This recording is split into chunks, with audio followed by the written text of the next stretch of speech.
Hello বন্ধুরা, তোমরা সবাই কেমন আছো? তোমাদের প্রচুর রিকোয়েস্টের কারণে আমি দ্য মনস্টার ড্রামার দ্বিতীয় পার্ট নিয়ে হাজির হয়েছি।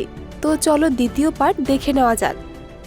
দ্বিতীয় পার্টের শুরুতে দেখা যায় যে লিকে পানিতে ডুবতে দেখে ভীষণ খুশি হয়ে যায়। তারা তো ভাবছিল লি হয়তো ওখানেই মারা গেছে। এরপর সে এই খুশিতে তার গার্লফ্রেন্ডের কাছে চলে আসে আর তারা দুজন মিলে অনেক এনজয় করে। দুজনে একসাথে বেশ রোমান্টিক সময় কাটায়। এরই মধ্যে সেই হোটেলে গেমির বাবা এসে হাজির হয়। সে এসে জেজেকে আজে বাজে কথা বলতে শুরু করে। এসব শুনে গেমি সেখান থেকে ভয় পেয়ে বাইরে চলে আসে। সে যেতেই তার বাবা জেজের কাছে জিজ্ঞেস করে এসব কবে থেকে চলছে। এখানে জেজে গেমির বাবাকে জানায় সে গেমিকে অনেক ভালোবাসে। তবে এখানের গেমির বাবা, যার নাম ছিল নীল, সে জেজেকে জিজ্ঞেস করে তোমার ওয়াইফ মারা গেছে কতদিন হলো। উত্তরে জেজে জানায় 1 মাস। এ কথা শুনে সে জেজের কাছে জিজ্ঞেস করে তাহলে আমার মেয়ের সাথে তুমি কতদিন ধরে সম্পর্কে জড়িয়েছ। উত্তরে জেজে বলে 3 বছর। এটা শুনে তার বাবার মাথায় রাগ উঠে যায় আর রেগে সে জেজেকে তার হাতে লাঠি দিয়ে মারতে শুরু করে। জেজে কোনোভাবে বলে কই সেখান থেকে গার্ডদের বাইরে পাঠিয়ে দেয়। এরপর সে গেমির বাবাকে বলে আমার ওয়াইফকে আপনার মেয়ে মেরে ফেলেছে, আর এই কথা বাইরে জানাজানি হলে আপনার মেয়েকে তখন সারা জীবন জেলের ভেতরেই থাকতে হবে। এসব শুনে নীল একেবারে শকড হয়ে যায়।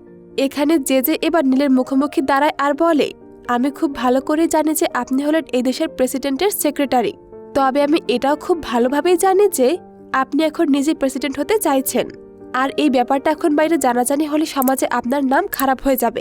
তখন আপনার এই প্রেসিডেন্ট হওয়ার স্বপ্নই থেকে যাবে। তাই আপনার ভালো এটাই যে আপনি আমার সাথে ডিল করেন, তাহলে আমি আপনাকে প্রেসিডেন্ট হতে সাহায্য করব। এসব বলে সে শেষমেশ নীলকে নিজের দলে নিয়ে নেয়। অন্যদিকে লিকে দেখা যায় সে একটা ময়লা স্তূপের মধ্যে পড়ে আছে। এরপর সে উঠে সামনের দিকে হাঁটতে শুরু করে। এর মানে সবাই তাকে মৃত ভাবলেও সেই অ্যাক্সিডেন্টে তার প্রাণ বেঁচে গিয়েছিল। এরপর 3 বছর কেটে যায় আর লিকে দেখা যায় সে এখন একেবারে ভিখারির মতোই রাস্তায় রাস্তায় ঘুরে বেড়াচ্ছে। তার অবস্থা অনেক খারাপ হয়ে যায়। সে যদিও এখনো দেখতে পায় না, তবুও সে তার শত্রুদের থেকে বদলা নিতে চায়। আসলে সে এখন তার মানসিক ভারসাম্য হারিয়ে ফেলেছে। হঠাৎ একদিন চলার পথে সে একটা মেয়ের সাথে ধাক্কা খায়। এখানে দেখা যায় সে অন্য কেউ নয়, সে হলো প্যানি মোনার সেই অ্যাসিস্ট্যান্ট। তবে সে লিকে দেখে চিনতে না পেরে সরি বলে এগিয়ে যায়। তবে লি তাকে চিনে ফেলে আর তাকে দেখে বলে আমাকে চিনতে পারছো না, আমি লি, তুমি তো প্যানি তাই না। এ কথা শুনে প্যানি বিশ্বাস করতে পারছিল না যে এত ধনী হওয়া সত্ত্বেও লির এখন এই অবস্থা। তাই সে লিকে চেনে না বলে সেখান থেকে তাড়াহুড়ো করে চলে যায়। এখানে একটা আসল সত্য জানা যায়, প্যানি আসলে 1 বছর আগে লিকে এমনি এমনি বাঁচায়নি। সে খুব ভালো করে জানতো যে লির শরীরে সেই ভাইরাসের অ্যান্টিডোট রয়েছে, যেটা সে ওই হাসপাতালে নিয়েছিল। এতে করে লির শরীরে সেই ভাইরাসের অ্যান্টিবডি তৈরি হয়েছে। তাই সে লির শরীর থেকে রক্ত নেওয়ার জন্য তাকে সাহায্য করেছিল, যাতে সেটা নিয়ে সে আবারও অ্যান্টিডোট তৈরি করতে পারে। তবে লির এমন ভয়াবহ দুর্দশা দেখে সে কোনো কথা না বলে সেখান থেকে পালিয়ে যায়। এরপর লি রাস্তার পাশে বসে মিউজিক প্লে করতে থাকে। এতে করে পথচারীরা তাকে দয়া করে কিছু টাকা দিয়ে যায়, আর এভাবে কোনোভাবে তার দিন কাটছিল। এরই মধ্যে একটা বাচ্চা ছেলে এসে লিকে জানায় তার টাকাগুলো কিছু চোর এসে চুরি করার চেষ্টা করছে। এ কথা শুনতে লি দৌড়ে নিজের আস্তানায় চলে যায় আর চিৎকার করে বলে আমার টাকায় হাত দেবে না। সে ছুটে এসে তার টাকার বক্স নিয়ে পালাতে গেলে লোকগুলো তাকে ধরে ফেলে। কিন্তু ঠিক সেই সময় রাস্তায় পুলিশের গাড়ি চলে আসে। লোকগুলো লিকে ছেড়ে সেখান থেকে পালিয়ে যায়। এরপর সে মাটিতে পড়ে থাকা তার টাকাগুলো কুড়াতে শুরু করে। আসলে সে এতদিন ধরে তার চোখের অপারেশনের জন্য টাকা জমাচ্ছিল। সে চেয়েছিল তার চোখের দৃষ্টি ফিরে আসলে সে ওই বেঈমানদের করা অন্যায়ের প্রতিশোধ নেবে। এরই মধ্যে সেখানে প্যানি আসে আর লিকে সাহায্য করার জন্য এগিয়ে আসে। তবে লি তার উপর রেগে যায় আর বলে এখন কি দেখতে এসেছো? তুমি তো আমাকে চেনোই না তাই না? তাহলে কি করতে এসেছো? এখানে প্যানি তার কাজের জন্য লিয়ের কাছে ক্ষমা চায় আর বলে এখন তোমার ব্লাড স্যাম্পল দিয়ে সেই ভাইরাসের অ্যান্টিডোট বানাতে পারবো। তুমি যদি আমার সাথে থাকো তাহলে আমি তোমার চোখের অপারেশন করিয়ে দেব। এসব শুনে লি তার কথায় রাজি হয়ে যায়। এরপর প্যানি লিকে তার সাথে করে নিজের বাসায় নিয়ে আসে আর তার শরীর থেকে রক্ত নেয়।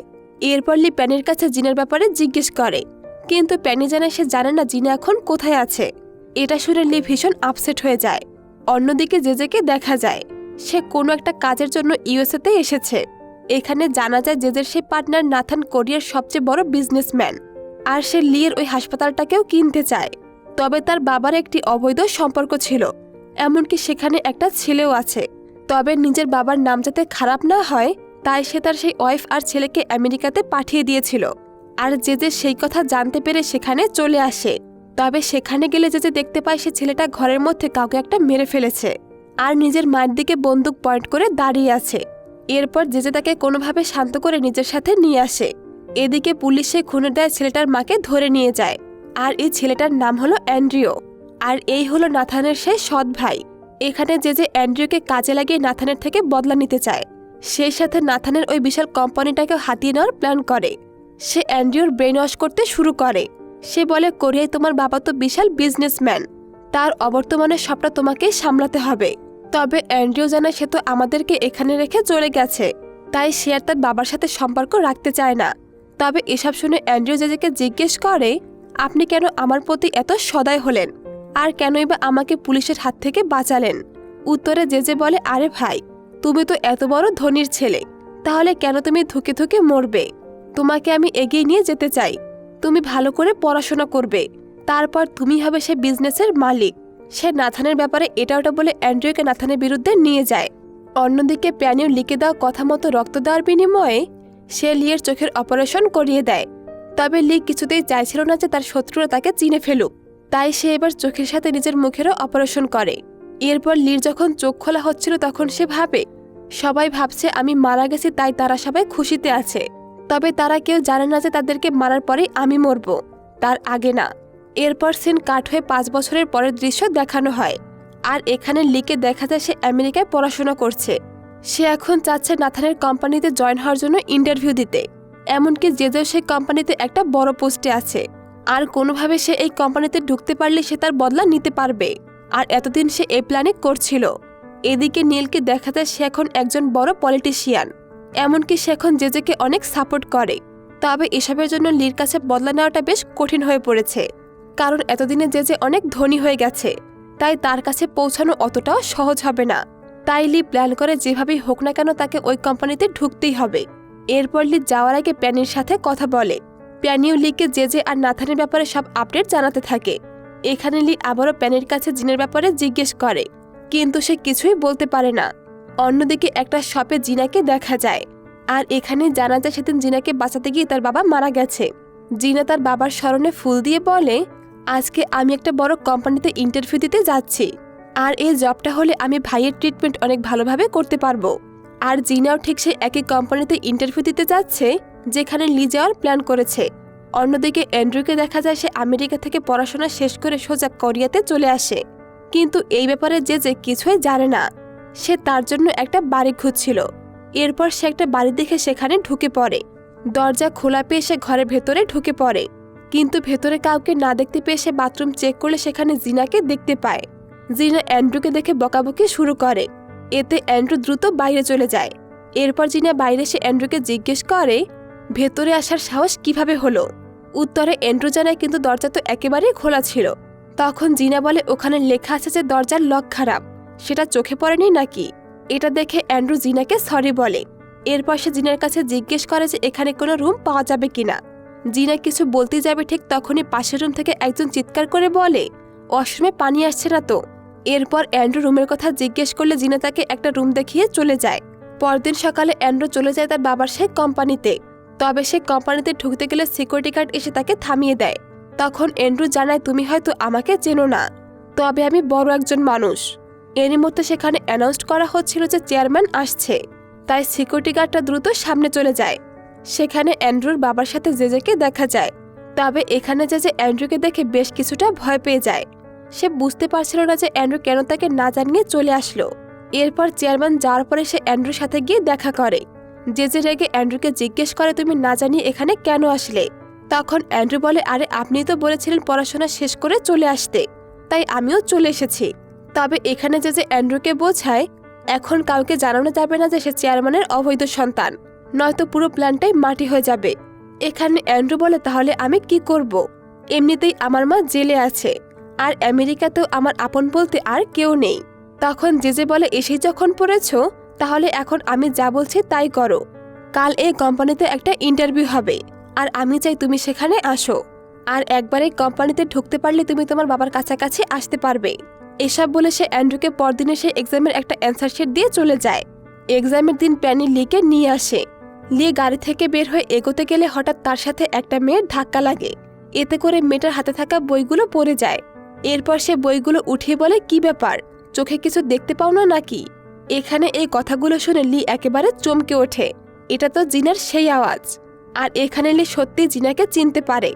আগে তো লি জিনাকে কখনোই দেখেনি, তাই জিনাকে প্রথমবার দেখে সে তার দিকে তাকিয়ে থাকে। এসব দেখে সে লিকে বলে, অন্ধ নাকি? এরই মধ্যে সেখানে অ্যান্ড্রু চলে আসে আর জিনাকে ডাক দেয়। আসলে জিনা নিজের নামটাও চেঞ্জ করে ফেলেছে। এতে করে লি বেশ কনফিউজড হয়ে যায়, কারণ গলার আওয়াজ সেম কিন্তু নাম আলাদা। এদিকে জিনা অ্যান্ড্রুকে বলে, কি ব্যাপার, তোমার সাথে সামান্য পরিচয় হয়েছে বলে তুমি এখন আমার পিছু পিছু ঘুরবে? এসব বলে সে অ্যান্ড্রুকে সেখান থেকে পাঠিয়ে দেয়। এদিকে লি ভাবে হয়তো এই মেয়েটার গলার আওয়াজ জিনার মতো। লি যেহেতু প্লাস্টিক সার্জারি করিয়েছে তাই জিনা তাকে চিনতে পারে না। এরপর এক্সাম শুরু হয়ে যায়। লি, জিনা আর অ্যান্ড্রু পেপার সলভ করতে শুরু করে। এখানে অ্যান্ড্রু যেহেতু আগে থেকে উত্তর পেয়ে গিয়েছিল, তাই সে কিছুক্ষণের মধ্যে উত্তর দিয়ে দেয়। আর লিও অল্পের মধ্যে সব উত্তর দিয়ে দেয়। এক্সাম শেষ হলে লি বাইরে এসে দাঁড়ায়। দেখা যায় বাইরে বৃষ্টি হচ্ছে। লি তখন সেখানে জিনা নামের ওই মেয়েটাকে দেখতে পায়। লি নিজের ছাতাটা বের করে আর মেয়েটাকে সাথে যাওয়ার জন্য অফার করে। তবে মেয়েটা অদ্ভুত ব্যবহার করে ওখান থেকে চলে যায়। এরই মধ্যে সেখানে অ্যান্ড্রু আসে আর লিকে বলে, কি ভাই, শুধু কি মেয়েদের জন্য ছাতা অফার করবে? আমার সাথেও একটু শেয়ার করো। এরপর লি আর অ্যান্ড্রু একসাথে সেখান থেকে বের হয়ে যায়। লি রাগ করলেও অ্যান্ড্রুকে কিছুই বলে না। কিছুদিন পর রেজাল্ট আসলে দেখা যায় জিনা পাশ করেছে। এটা দেখে তো জিনা খুশিতে একেবারে কান্না করে দেয়। আসলে সে ভাবতেই পারেনি যে তার সিলেকশন হয়ে যাবে। সে তো এবার খুশিতে ডান্স করতে শুরু করে। এদিকে কোম্পানিতে নাথানকে দেখা যায় সে জেজে আর অ্যাসিস্ট্যান্টকে নিয়ে একটা মিটিং করছে। সেখানে নাথানের অ্যাসিস্ট্যান্ট জানায় তাদের কাছে খবর আছে তারা যে নতুন কাজের জন্য ওয়ার্কার হায়ার করেছে সেখানে কিছু গুপ্তচর ছিল, আর তারা নাকি বাকিদের সাথে এক্সাম দিয়েছে। আর এখন তাদের ধরতে হলে লাই ডিটেক্টর টেস্ট করা উচিত। এ কথা শুনতেই জেজে ভীষণ চিন্তায় পড়ে যায়, কারণ কোনোভাবে অ্যান্ড্রু ধরা পড়া মানে তার সত্যতাও সামনে চলে আসা। এরপর ইন্টারভিউ দেওয়ার জন্য তারা সবাই আবারও কোম্পানিতে আসে। আর সেখানে লুসি নামের সেই মেয়েটিকে দেখা যায়। প্রথমেই লুসিকে নেওয়া হয়। সেখানে নাথান তাকে জিজ্ঞেস করে, আপনি কি দেশকে ভালোবাসেন? লুসি জানায় হ্যাঁ। লাই ডিটেক্টরে দেখা যায় সে সত্যি বলছে। এরপর তারা লুসিকে জিজ্ঞেস করে, তুমি এই কোম্পানিতে কেন জয়েন করতে চাইছো? লুসি জানায় দেশের জন্য এই কোম্পানি অনেক প্রয়োজন, আর সেও চায় দেশকে এগিয়ে নিয়ে যেতে এখানে কাজ করতে। এখানে লুসির প্রতিটি কথায় ট্রু দেখা যাচ্ছিল। এতে করে লুসিকে কোম্পানিতে সিলেক্ট করা হয়। এরপর আসে জিনার পালা। তবে জিনা যেহেতু তার নাম চেঞ্জ করেছিল তাই সে কিছুটা ভয় পেয়েছিল। এরপর জিনাকে যখন জিজ্ঞেস করে সে কেন এই কোম্পানিতে কাজ করতে চায়, তখন জিনা সত্যিটা জানায়। জিনা বলে তার টাকার প্রয়োজন, তাই সে এখানে কাজের জন্য এসেছে। ডিটেক্টরে দেখা যায় সে সত্যি বলছে। এখানে যে বলে, তোমাকে আমার চেনা চেনা লাগছে, আমাদের কি আগে কখনো দেখা হয়েছে? এ কথা শুনে জিনা চুপ হয়ে যায়। তবে সে মিথ্যা বলে তো এই ডিটেক্টর অফ হয়ে যাবে। জিনা বলে, আপনার সাথে আমার অনেকবার দেখা হয়েছে, আপনি তো একজন লয়ার, আপনার সাথে কোর্টে আমার অনেকবার দেখা হয়েছে। এখানে যে তাকে বলে, তোমার বাবার তো মৃত্যু হয়েছিল তাই না? তখন জিনার সেই দিনের কথা মনে পড়ে যায়, যেদিন তার বাবা তাকে বাঁচানোর জন্য সে রুমে ঢুকে পড়েছিল। এতে করে সে ওই ভাইরাসের সংক্রমণে চলে আসে, আর কিছুদিনের মধ্যে সে ওই ভাইরাসে ইনফেক্টেড হয়ে মারা যায়। এখানে জিনা বলে তার বাবা আর বেঁচে নেই, তাই এখন তাকেই তার ভাইয়ের দেখাশোনা করতে হয়, আর সেজন্যই তার টাকার খুব প্রয়োজন। আর এখানে এই কথাগুলো সত্যি দেখাচ্ছিল। এতে করে এবার তারা জিনাকেও সিলেক্ট করে নেয়। এরপর আসে অ্যান্ড্রু। তবে যে অ্যান্ড্রুকে দেখে বেশ ঘাবড়ে যায়, কারণ এখানে অ্যান্ড্রু ধরা পড়ে গেলে তার খেল খতম। এরপর নাথান অ্যান্ড্রুকে জিজ্ঞেস করে, আচ্ছা তুমি তো আমেরিকাতে পড়াশোনা করেছো, তাহলে এই কোম্পানিতে কেন জবের জন্য এসেছো? সে বলে, আমার মা আগে এখানেই থাকতো, তবে আমার বাবা আমাকে আর আমার মাকে আমেরিকাতে রেখে এসেছিল, আর এরপর সে কখনোই আমাদের দেখতে যায়নি। আর পরে তো আমার মা মারা গেছেন, তাই আমি এখানে চলে এসেছি। তখন নাথান বলে, আচ্ছা তাহলে কি তুমি এখন তোমার বাবার থেকে বদলা নিতে চাও? এ কথা শুনে যে ভীষণ চিন্তায় পড়ে যায় যে এখন কি হবে। এদিকে অ্যান্ড্রু জানায় সে বদলা নিতে চায়, তবে সেটা কোনোভাবে আঘাত করে নয়। এত বড় কোম্পানিতে জব নিয়ে তার বাবাকে দেখিয়ে দেবে সেও কারো থেকে কম না। এখানে লাই ডিটেক্টরে তার কথাগুলো সত্যি বলে দেয়। এতে করে কারো কোনো সন্দেহ থাকে না, আর সেই সাথে অ্যান্ড্রু সিলেক্ট হয়ে যায়। এরপর লি আসে। জেজেকে দেখে সে ভীষণ রেগে যায়, কিন্তু কোনোভাবে নিজেকে শান্ত করে বসে থাকে। এখানে নাথান লির ফাইল দেখে বলে, তোমার নামটা তো মনে হয় চেঞ্জ করা হয়েছে। আর এখানে লি চাইলেও মিথ্যা বলতে পারবে না। তাই সে সত্যিটা একটু ঘুরিয়ে বলে। সে জানায় ছোটবেলায় তার সাথে এক ভয়ানক অ্যাক্সিডেন্ট হয়েছিল। সবাই ভেবেছিল সে হয়তো বেঁচে নেই, তবে সে সৌভাগ্যক্রমে বেঁচে গিয়েছে। আর তার জন্য আমি মনে করি আমার নামের কারণে হয়তো আমাকে এত বিপদে পড়তে হয়েছে, তাই আমি আমার নাম চেঞ্জ করেছি। এরপর আমি আমেরিকাতে গিয়ে পড়াশোনা করেছি আর এই বিশ্বাসে ফিরে এসেছি যে এখানে আমি একটা বড় কোম্পানিতে জব করব আর লাইফে বড় কোনো পর্যায়ে যাব। এসব শুনে লিকেও সিলেক্ট করে নেয়। এরপর সিলেক্টেড ক্যান্ডিডেটদের একটা বাসে উঠে ট্রেনিংয়ের জন্য দূরে এক জায়গায় পাঠিয়ে দেওয়া হয়। বাসে লি গিয়ে অ্যান্ড্রুর পাশের সিটে বসে পড়ে আর ও পাশের সিটে গিয়ে বসে জিনা। জিনা তো ভীষণ খুশি, তবে অ্যান্ড্রু জিনাকে ফলো করছিল।